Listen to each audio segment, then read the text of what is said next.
ফেসবুকে প্রথমে বিজ্ঞাপন দেয় যে ঘরে বসে টাকা ইনকাম করুন। তারপর হচ্ছে ফেসবুকের এই বিজ্ঞাপন দেখে ওদের লিঙ্কে ক্লিক করলে পরে ওরা টেলিগ্রামে যোগ করে ফেলে। যোগ করে তারা একটা ইউজার আইডি এবং পাসওয়ার্ড দেয়। পাসওয়ার্ড দিলে তারা টেলিগ্রামের সদস্য করলেই তাদেরকে বোনাস হিসাবে 500, 1000, 2000 টাকা তাদের প্রথমে দেয়। তারপর হচ্ছে তারা বিনিয়োগের কথা বলে। প্রথমে 500, 1000 টাকা, 2000 টাকা বিনিয়োগ করলে এরা সাথে সাথেই 1-2 ঘন্টা পরে বিকাশের মাধ্যমে একটা লভ্যাংশ তাদেরকে দিয়ে দেয়।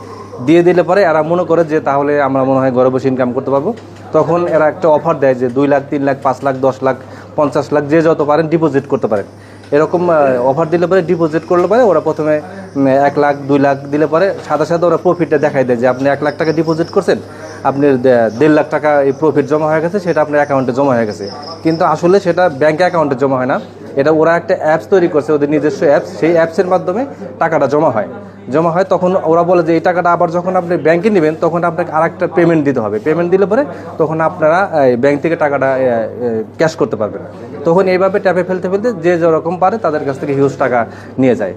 যে আমরা তথ্য প্রযুক্তির মাধ্যমে এরা বিভিন্ন ব্যাংক অ্যাকাউন্ট, বিকাশ অ্যাকাউন্টের মাধ্যমে, নগদ অ্যাকাউন্টের মাধ্যমে টাকাগুলো নিয়ে থাকে।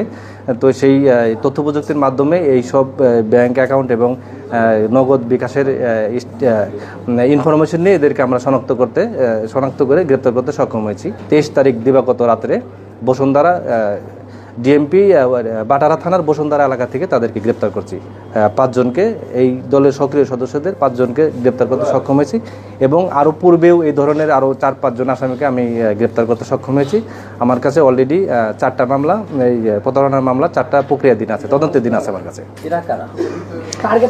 টার্গেটটা হচ্ছে এরা দেশের বাইরে বসে এই অ্যাপসটা মেনটেন করে। মূলত চায়নার আচ্ছা, চায়নার যে নাগরিক উনি চায়নাতে থাকে। উনি মাঝে মধ্যেই বাংলাদেশে আসে। তার বিভিন্ন বাঙালি তাদের ফ্রেন্ড হয়েছে।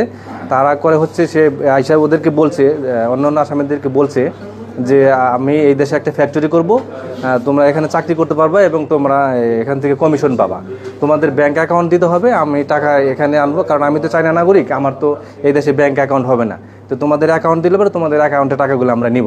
তখন এদেরকে বিভিন্ন প্রলোভন দেখে তাদেরকে 1%, 2% টাকা পেমেন্ট করে পরে তাদের বিভিন্ন ব্যাংক অ্যাকাউন্ট নিয়ে হাজার হাজার কোটি টাকা তারা এই দেশ থেকে ওই চায়নাতে দেশের বাইরে বিটকয়েন অথবা ক্রিপ্টোকারেন্সি এবং ইউএসডিটির মাধ্যমে তারা এই দেশ থেকে পাচার করতেছে আর কি। আসলে যেভাবে এরা টাকা নেওয়া শুরু করছে তাতে করে আমরা হয়তো সবাইকে ধরতে সক্ষম হব না, কিন্তু এখন সাধারণ জনগণকে সচেতন হতে হবে যেন তারা এই